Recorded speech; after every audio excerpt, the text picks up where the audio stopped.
Welcome to Pablo Torre Finds Out. I am Pablo Torre, and today we're going to find out what this sound is. Barbie and Phil. He addressed it to both of us. I hope this is the first you are hearing of it. Today is my 60th birthday, the last day of my life.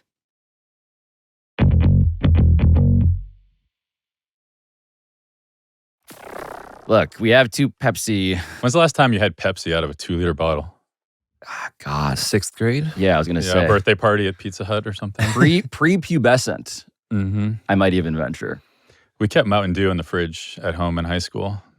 You used to 2-liter drink a bottles. lot of Mountain Dew. I did. Yeah. Then diet, and then I was done. It was my 20s, long time. Mountain Dew is...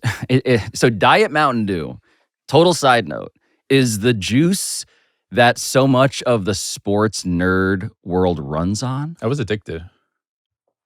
He showed up at the office every day with a Diet Mountain Dew. And I would walk home from work not being able to wait to get inside and open a cold one from my fridge. I understood what it's like to be addicted to a beverage. So the reason why I marvel at that, as we get into this now, completely, of course, spontaneously, is that the man who is most addicted to Diet Mountain Dew, who I have interviewed while he has been chugging Diet Mountain Dew with his feet kicked up on a table in a conference room, watching, at the time, Houston Rockets James Harden highlights. And thank you both for being here, by the way. Thanks for having us. Rich and Nick. Remains Daryl Morey. I am the guy who thought he knew everything about the world of sports nerds and the Daryl Morey cinematic universe. He's a friend of the show. He's been on here a bunch of times. But it turns out that when I was at the Sloan Sports Analytics Conference, presented by MIT in Boston this past spring, you guys were there too. We looked for you. We did not meet up. No. Because you guys were on a parallel but very different path. And you guys had a question for the people I thought I knew everything about. What was the question that you were there to ask? Do you know the name Martin Manley? Have you ever heard the name Martin Manley? No. Have you heard the name Martin Manley? Have you ever heard the name Martin Manley? Martin Manley? No. Martin No. Manley. It was a very consistent response, we should say. Have you ever heard of Martin Manley? I have not. That's the right answer, by the way, bro. Okay. I should say, I had no idea who Martin Manley is. By the way, Daryl Morey, No idea. no idea. Martin Manley. I'm actually struggling to even find Martin Manley when I look on the internet. Sorry, did I ruin the podcast already? And that's embarrassing. For who? Well, for me, for Daryl, for most everybody who it turns out owes something of, I don't know if the word is debt, I don't know if the word is courtesy, but just some recognition. I think it's fair to say this. He was the first person to write in a book, the NBA should shoot more three-pointers. I feel very comfortable making that argument. He was the first to have a book to say that. Yeah, the first one to point out 3 is more than 2, and why aren't professional shooters shooting these? In other words, the thing that Daryl Morey, the proprietor of the Sloan Sports Analytics Conference, has made his entire career on is actually first established by this guy he did not know about. To him, for this guy, the math was so simple, but no one else wanted to listen. His legacy, his identity has been buried like a tepid Pepsi bottle in someone's closet for decades. He would apply math to basketball, as he did, but he applied it to everything. He became obsessed with efficiency in everything. Efficiency in basketball, and then efficiency in like what he had for lunch. He just had to watch every local news channel every day to get the weather report from each one and see which like forecaster was the most accurate, and would just keep data on that. He had to log and keep data on the efficiency of life. And so the question then at the top here is why? Why has nobody heard of him? You know, he's always doing the numbers, and he made a calculation that's like, oh, wait, I think I can figure out how to have the most efficient death. And our story kind of goes behind the scenes of how he actually did that.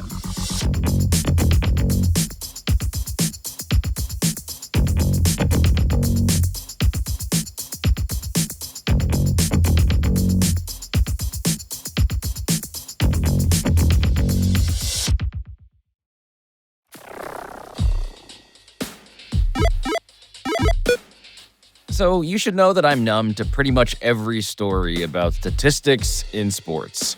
And that's largely because the war is over. The nerds have gone from being stuffed into lockers to owning the entire building.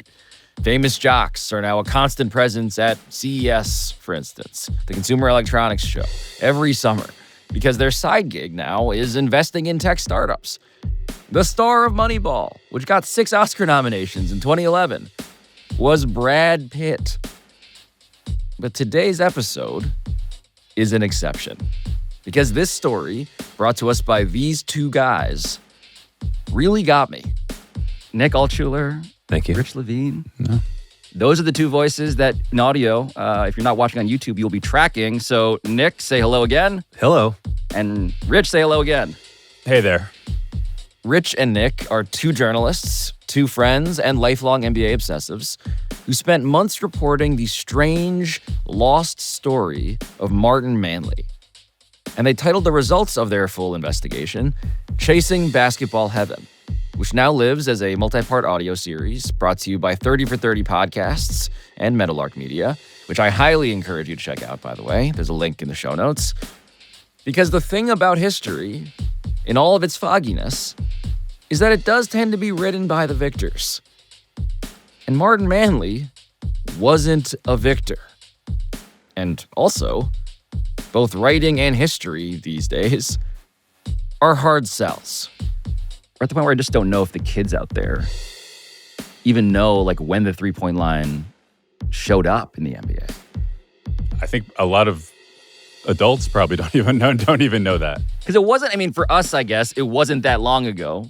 For the kids, it's impossible to imagine a game that didn't have this It's like shot. World War II to us when we were growing up. It's like the same difference in time. That's right. Let me tell you a little bit about a Boston Celtic named Chris Ford. Yeah. Ooh. Good pull. Well, it's one of the great calls. Over to Bird back over to Archibald. Archibald takes one, holds it up, top to Ford, a step back pop. It's good. It's a three-point play.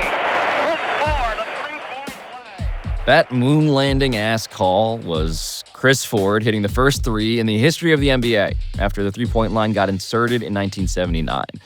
And if you follow that trajectory, it turns out, you don't just get to Steph Curry and Daryl Morey and modern basketball.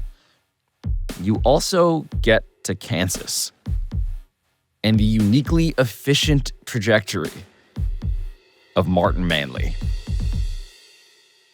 He'd grown up in Topeka, which was sort of like a Pleasantville kind of upbringing a bit. And then when he was 11 or 12 years old, his dad took a job and they moved like 3 hours outside of Topeka. Like we drove out there and it's nuts. It's just a field and a granary. And I don't think he ever recovered. Like he went from, kids next door for as far as the eye can see. Even that wouldn't be next door. Kids down the street. to Moose. To, just the middle of nowhere. And I don't think he just like shut down at that point. And I don't think he ever like really had much of a social life beyond like 2-3 friends. Man. The Kansas you're picturing. Yes. Castaway Kansas. Yeah, there's a house on top of a pair of red slippers. You know, there's what else? What else happens in Kansas?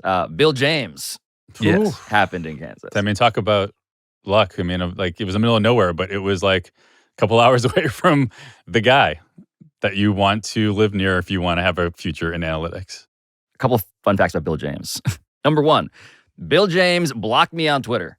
Oh, I could see that. I believe it. Yeah. That's most people who know this world Having reaction. nothing to do with you, by the way. Nick has you blocked. I immediately was horrified because his name is like on the lecture hall at Sloan.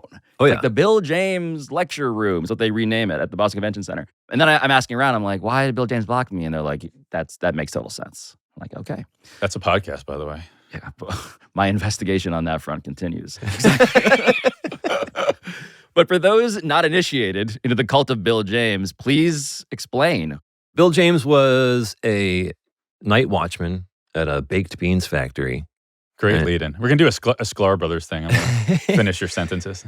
Big baseball fan, English major, but somehow awesome at math as well. And he dug into the numbers to see what actually goes into winning beyond the stats that were provided at the time. By the way, Bill James is the guy you know. if you're a sports nerd with any credibility. Like, that's the guy who you credit as this is the forefather of In any sport. Like of sports advanced statistics in any vague sense. You trace football, back to that. hockey, Aussie rules football. Who's the big guy? It's Bill James. If anyone owns the Moneyball, the actual book Moneyball on your phone, go to the index or just search Bill James and see how many times he is referenced. Yes, don't look up Mark Mulder.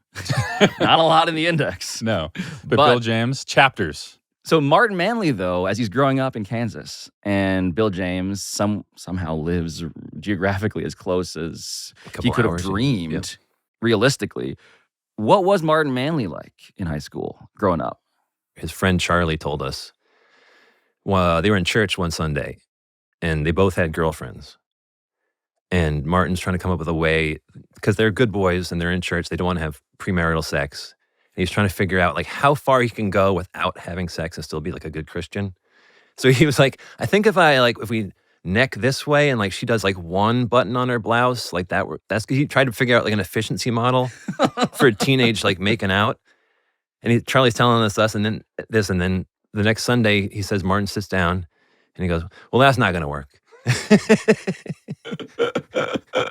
I love the idea of like VORP. Yes, exactly. Value over replacement, fill in the blank. Exactly. As it were. So even back then he was applying his math, his own brain to everything. So his intelligence. Yes. There you go. How does one measure that?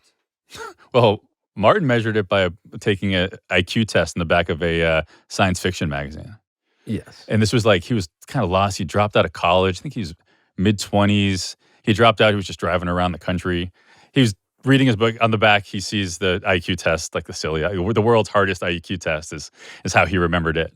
Filled it out, sent it in. 6 weeks later, I think it was 156, I believe. And for him, that was the catalyst to think that he could. Oh, I am smart.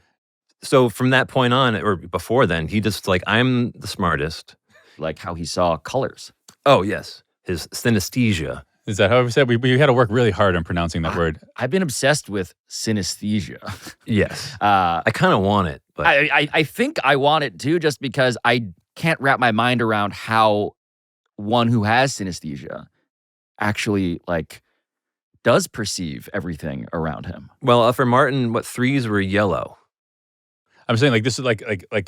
I feel like wall of numbers. Do you have synesthesia now? Like the wall of numbers, does it look like this? Like what a beautiful way to go through life.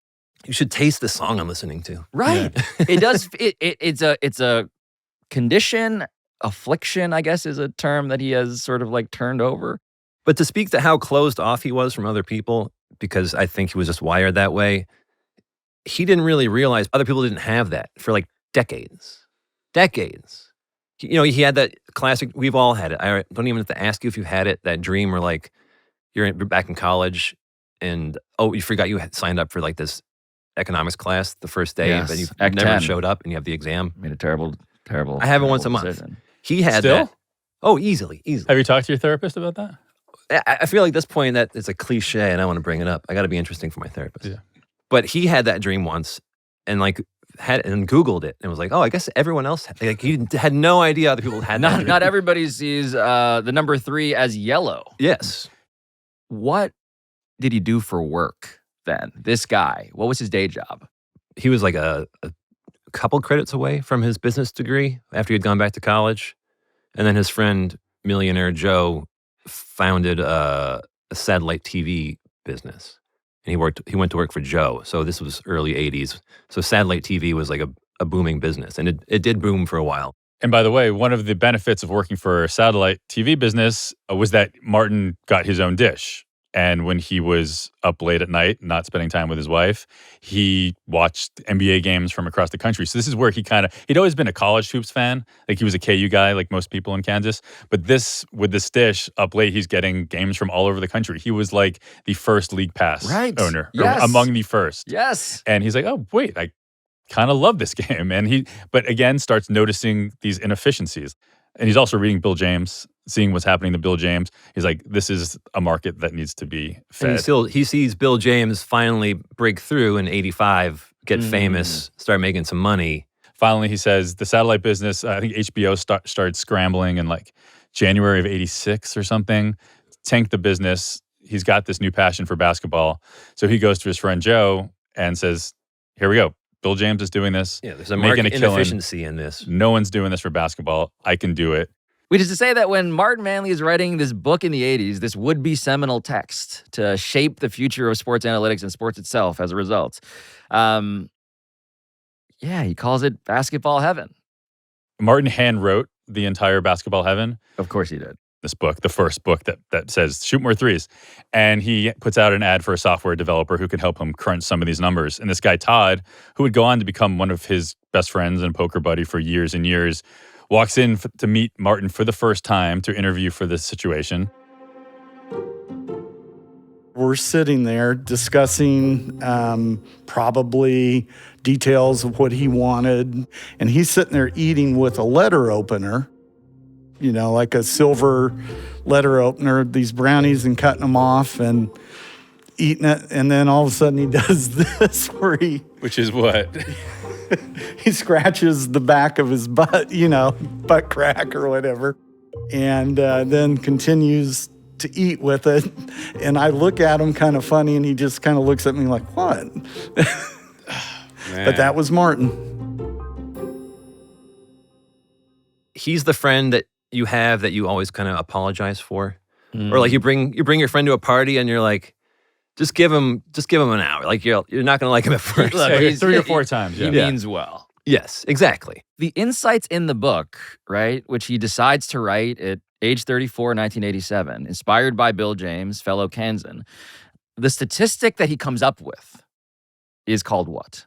Efficiency rating. So EFF is the shorthand, how Martin was hoping that it would catch on. And he took this into consideration. He's like, what is going to actually catch on with other folks? Like, how can I make this the easiest for the NBA fan? He wanted, it's like the iPhone. He wanted every NBA fan to have this in their pocket to understand who actually was the most effective player in any given game beyond just who scored the most points. Right. So the statistic, the formula, EFF equals bracket, open parentheses, points plus rebounds plus assists plus blocks plus steals, close parentheses, minus, open parentheses, missed field goals plus missed free throws plus turnovers, close parentheses, close bracket, all that divided by games played. Yes. So actually kind of intuitive in that regard, but also in the name, not dissimilar from, what PER, player efficiency rating, a statistic I have heard about, attempted to do as well, which was made by John Hollinger, who is also a zillion times more famous than Martin Manley. Yes. And I think the thing is that if you now read the equation for PER, it would probably take about 20 times as long. I can do Martin's math. And I was an English major, and I'm very bad at math. Yes, it's good things minus bad things divided by number. If you asked me to do like games. Hollinger stuff, I would dissolve into a puddle. Oh, it's there's a lowercase u. I don't know what that signifies. Probably an upside down letter Sigma. too, I imagine. Is it unadjusted version? And then there's so many more parentheses and brackets.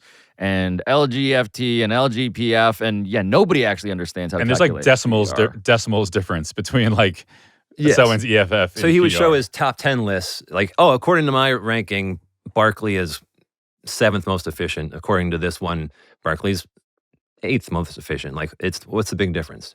But Martin over here, again, did not know that there was a competitor at the time. No, he was a close the office door and just do what I think is right kind of guy. Like, he was not looking for outside input. I want to bring the book in. Sweet. So we can look at It's it. the first edition. Oh, Yeah. Thank you. It's a classic, man. The artifact. This is a genuine artifact, a museum piece that I'm holding in my hand to describe it for those who cannot see Don't it. smudge it. That's mine. By the way, how much are you going to sell this for once this I hits? know, we can get this authenticated. Uh-huh. It is that's not him, That is him. That is yes. Martin. See, he's a stud. dude. So this red cover, but inset photo portrait. He's in cotton candy heaven. He's sitting in a cloud, a lazy boy in a cloud.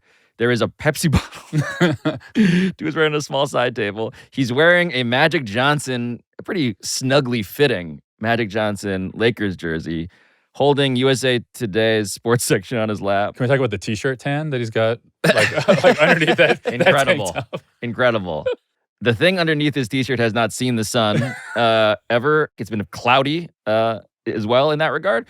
And he has just a gooseneck snapping wrist with a tiny basketball that he is There's no way that went in, by the way. no look shooting into a mini hoop. To put yourself on the cover of what, Dude. like what, like I don't know if I imagine maybe you couldn't get the rights to like a Jordan or any basketball player. Well, and then the first thing on top, it says it's basketball heaven, but it's Martin Manley's basketball. Right. Martin Manley's basketball heaven, 1987-88. And the stash, the bangs, dark hair, utter self-confidence. That's the word for Martin. Just like, man. I am jealous of the self-confidence that this guy had. The back cover, the inset photo, is the Basketball Hall of Fame. Yep, in all its brutalist black and white glory. Absolutely. But why not put that in the cover? The text above, it kind of explains the question that you have, because it says, finally, ! The ultimate book for the ultimate fan. And the blurbs. These are legit Big time. blurbs. They're big time blurbs. Can you please pass this around and read the blurbs? He knew how to hawk a book. Again, shameless. Basketball heaven is thorough, fresh, and occasionally brilliant. Manley's systematic analysis of basketball from the time of George Mikan to the present is unlike anything I've ever seen about the sport. His research is massive, his writing lucid, and his approach novel. And that is from Mr. Bill James. How does one get a blurb from the guy who blocked me on Twitter? Loved him.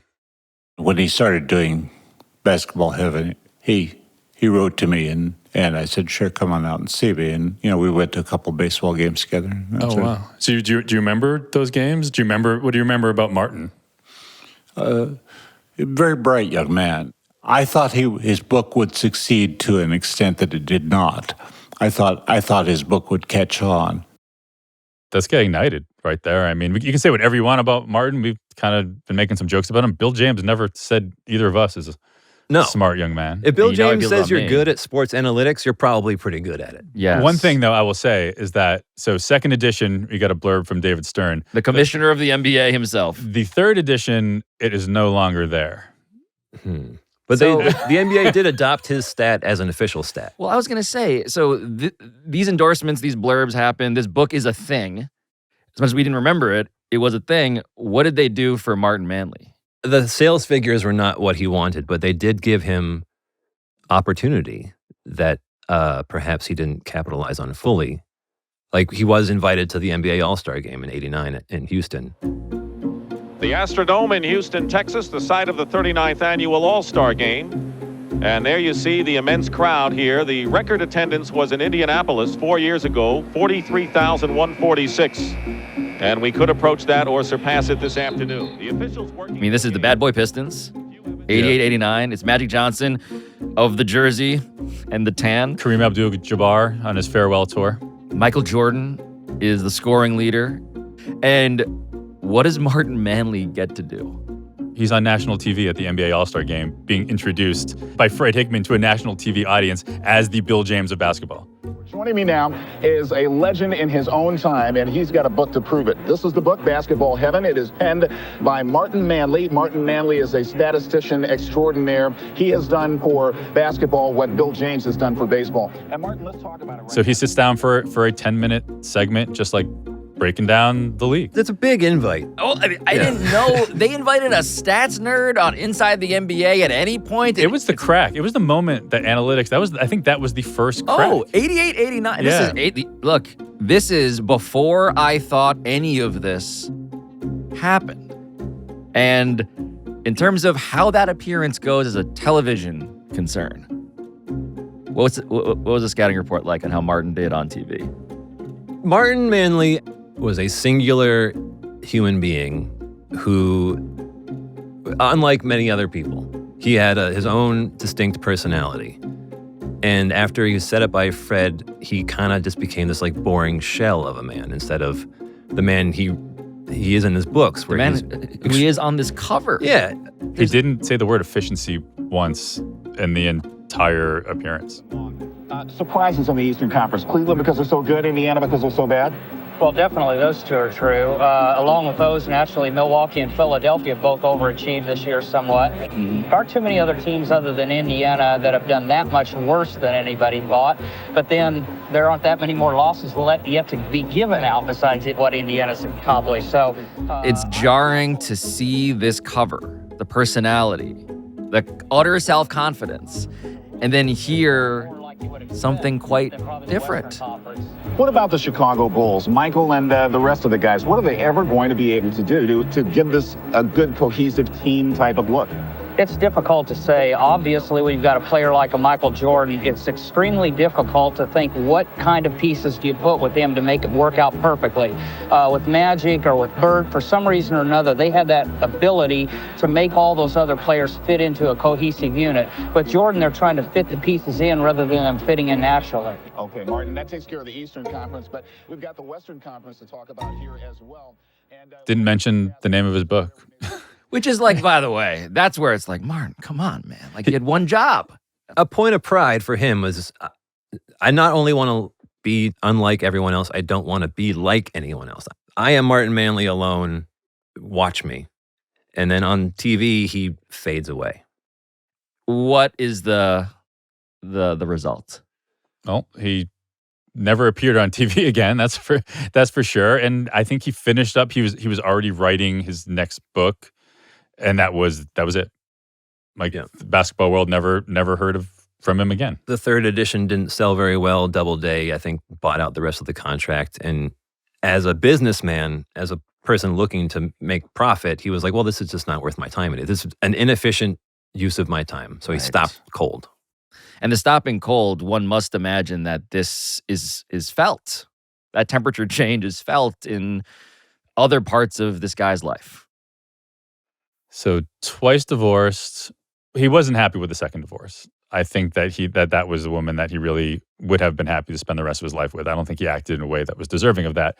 But he's like, what am I going to do? He got to the point as he's approaching his late 50s, he learns that, his ex-wife is now dating someone else. And so he kind of can cross that off a little bit. And he's just like looking at himself. He's like, I'm able right now to give a lot to society. I still think I can be a positive asset in this world. And then he's like, as he's looking ahead, he's like, it's not going to be long before I'm inefficient, before I become a negative drag on this world.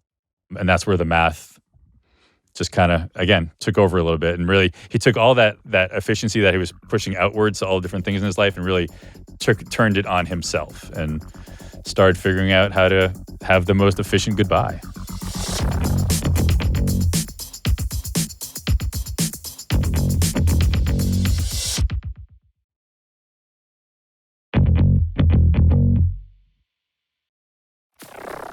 The first time you heard the name Martin Manley, Rich.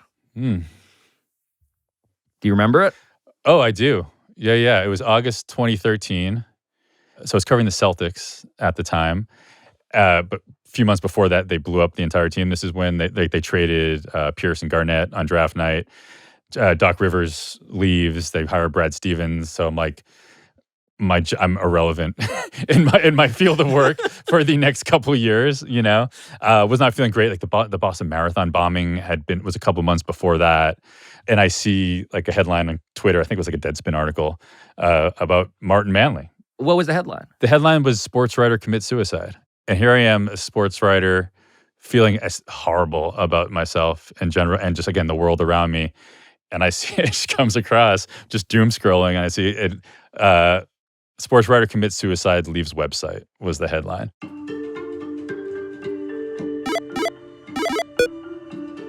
And I just gotta say that Martin's website, which Rich and Nick immediately proceeded to visit, is what hooked me on this entire story too. You can still go and visit that site right now. It's still up, and it's sparse, just basic HTML, but also immensely ornate. You can read Martin's ranking of his favorite movies of all time. Number 1, Little Shop of Horrors. Number 18, Moneyball. And he also lays out his personal synesthesia chart, in which he lists which numbers relate to which colors. So beyond yellow being 3, you can learn that green is 6. But I should warn you that the reason he was doing all of this, which relates to the reason that nobody really remembers Martin, is jarring. It's essentially a suicide letter. And you read it, and half of it, you're like, why would you put that in a suicide letter? Why would you put your invention for like a cat litter box in there? Right. The text of this, Martin Manley, across the top, : my life and death, and it's a bunch of hyperlinks, like a table of contents, and it's text and occasional images and some tables and subsections and Fun facts. dude. There are bolded fun facts. Riddles, poems. Yeah, there's something called, a section called Mom and Dad, a section called The Heavens, 2 marriages, first 2 loves. There's a link for other suicides, just in case you were wondering if anyone else did. He has like a list of famous suicides. There's a page devoted to X-Files. Yeah, that's about a UFO sighting he had on an airplane once. Yeah. A lingerie softball league. Kevin Johnson. Part of me thinks is that he knew that once this website was done, he was done. Yes. So it's almost like you don't want to hang up the phone. He's just trying to figure out things to talk about to keep this thing going, because when he's done, he's done. A digital legacy. Yeah.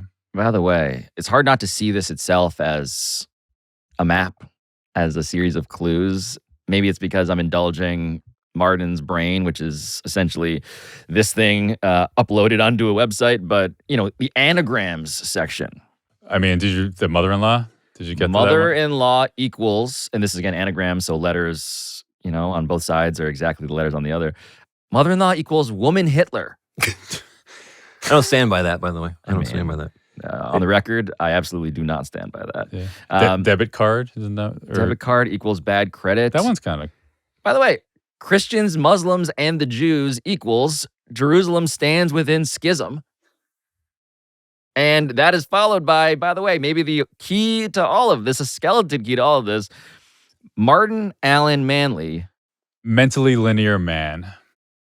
So the subsection titled My Religion, he writes, quote, even though there are many reasons why I might not have committed suicide, the reasons to do it were superior. Having said that, the single biggest reason, by a mile, in parentheses, not to do it is because suicide is considered a mortal sin by many religions, and I can't fault the logic. Followed by, a treatise on how he knows that God exists. And the answer is, I know because I know. So he said he has a section, Why Suicide, and he gives reasons, but you still have questions. And one thing you learn about Martin is like, he's always keeping a little something to himself. You're never getting the full answer, perhaps. You're getting an answer, but he's not giving you all of them. And so like his parents, when they passed away, they had dementia, and his sister and Martin had to clean it up, and it sort of gave him nightmares, really. Just like, I don't want to be like that. This is what happens when you age. Yes, he was afraid of aging ungracefully. Not gracefully, yeah. Mm. He picked the date. Yes. His birthday, yeah. Yeah, born 8/15/53, died 8/15/13, age 60. What was that day like? One thing we're quite sure of is that he did not go to sleep the night before. He didn't sleep much anyways, but I can't imagine like setting an alarm for the next morning knowing like what you're going to wake up and do. He had a personal blog called Sports and Review that had a fair number of readers. He had fans. Yeah, he had people that read him, and had a post there saying at 7:00 tonight I'll be posting my most important post of all time. He went on. He had this investors message board that he spent a lot. He was like a moderator on there. He was that guy, right? Just like finding every little wrong post and deleting it and getting to fights with all the other people about deleting their posts, that sort of thing. But posted on there and said, just so you know, on my blog, Sports and Review, I'll be posting something. It was a pleasure to know all y'all. He changes his outgoing voicemail. Hi, it's 4:30 a.m., August 15th. Thank you for being my friend. This is the last time you'll hear from me. I wish you great happiness. At the tone, please record your message. Drives about 10 minutes from his duplex to the Overland Park police station, goes to the back parking lot, right in front of a basketball court, by the way, an outdoor basketball court, under a tree, calls 911. I would like to report a suicide, and hung up. And that was about a little before 5 a.m. Again, another thing he would break down. He broke down the best way to commit suicide, and he finally arrived at the conclusion that, like, I want professionals there immediately so I can donate organs and things, and I don't want to hurt anyone else or affect anyone else that's not used to this kind of thing. So he did it at the police station. Right, like there are drugs you can get, but I have to get them from Mexico, and you don't know if they don't work until it's too late. I could run my car in the garage, but I live in a duplex. So what if it seeps into my neighbor's house and does something to them? I could kill myself in my apartment, but then my landlord is going to have to clean it up.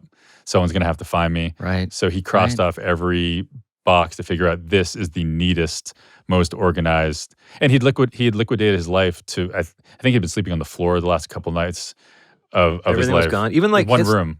Like his lease on his apartment was about to expire. His registration on his car was about to expire. Everything was like closing. Right. His life insurance was about to expire. It was just he was gone, and like any trace of him was gone. We talked to Barbie, his sister. I don't think she has cried yet. I don't think she ever cried about it. And his sister told us it was damn easy. I opened up the email, and I could read some of it to you if you want the intro. I could read it to you. Please. Barbie and Phil. He addressed it to both of us. I hope this is the first you are hearing of it. Today is my 60th birthday, the last day of my life.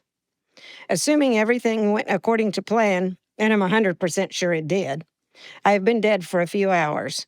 Please set aside your shock long enough to read this. I'm sorry for any hurt this may cause, and I understand if you are angry. Perhaps by the time you are done reading, you will feel less so, but perhaps not. Unfortunately, I couldn't make this decision based on anyone else's feelings. I'm the only one living in my shoes. Nevertheless, I hope you can consider my actions with an open mind and forgive me either way. And this is, gosh, I don't even know, 10 pages. It's a lot, But he goes into great detail about all the planning he did and what it took and how organized he had to be. And I was so impressed. I mean, he did make it easy. I don't think I ever stopped and cried because he was, telling me how he felt, and he was happy and don't feel bad. I'm not like all the other people that commit suicide when they're depressed. I'm thrilled.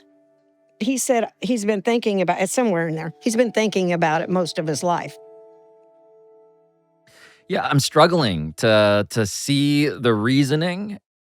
Although on another level, he laid out the logic. Yes. But the idea of do I want to blurb this website? It is also occasionally brilliant. But the rest of it, man, I'm like, what the f***? He made us say what the f***. Every day. Oh.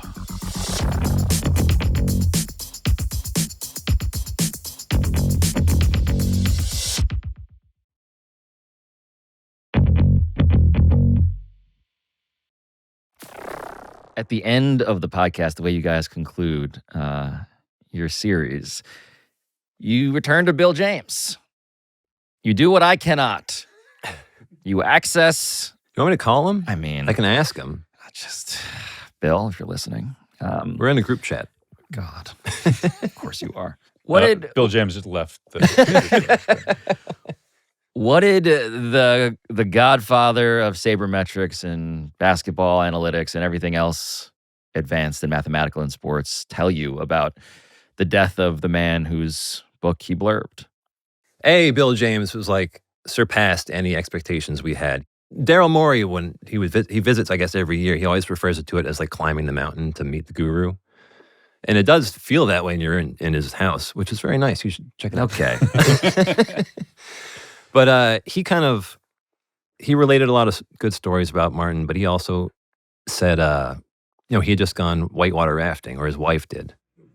My wife and I we just took a vacation in New Mexico, and my wife went whitewater rafting, which I did not. I ain't doing that. And her kayak or canoe turned over, and she's in the water and hits a rock, and it's I think of what happened to Martin as being like, not that he went down a wrong river, but that his kayak turned over and he hit his head on a rock, and then there was an end, but it wasn't an inevitable end. It was just something that happened. He kind of equates Martin's choice, Martin's life to that. Like we're all in the river together. We're all in life together. And it just so happens that Martin's kayak capsized and he hit his head. And that's the way things go sometimes. It's a thing that happened. As opposed to, again, because the way Martin would kind of say is that I was always kind of destined. This was my choice. I put this into existence. He was big on control, as you might guess. Like he'd like to feel like he was in control of everything. And I think that's part of efficiency, right? Is controlling the circumstances so that it's as easy as possible. One of the favorite lines from the show, we were talking to Bill James and he's telling us about the river being life and all. And like the life lesson I took, he sort of ends the anecdote just being like, you're part of the river, and occasionally the river kills you, but it moves on whether you're swimming in it or pissing in it, So you might as well swim, Might have been more of a pisser at the end. Well, at the end here, it's hard not to follow this turbulent river towards yet another liquid. Because the part of this website, of course, in the food and drink section that we foreshadowed and now must, I believe, open. Yes. Is sitting on our table. Because Martin Manley writes, gosh, it probably wasn't until I was in my mid-20s that I started drinking soda. Sometime shortly after that, it became the only thing I drank. No milk, no juices, no tea, no coffee, no beer, no water, no nothing except pop. For many years, I drank Pepsi exclusively. And so I can really think of no better way to end this episode than for you guys to crack open one of these things. All right, I'm going to get rid of the mic here. Let's get that. That was professional. Yeah. That was call our sound editor. That was good. Yeah, they're gonna think they put that in post, but that was real. ASMR sound. Yeah. If you wouldn't mind topping me off as well. Oh, sure. And so as we hold these glasses in our hands, I just want to ask you guys, how should we remember Martin Manley? What do you want to say as we toast this man that I didn't know anything about, but certainly will not be able to forget? A proud forefather of sports analytics, perhaps unfairly unrecognized, but I hope to bring him back into the limelight. And a man who believed in himself, who took some chances, for better or worse, wasn't comfortable with being average. And so I just feel like it's appropriate to raise a glass to the life and occasional brilliance of Martin Manley. Here, Martin.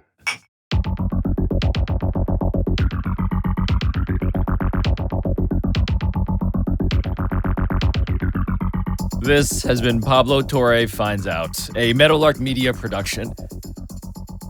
And I'll talk to you next time.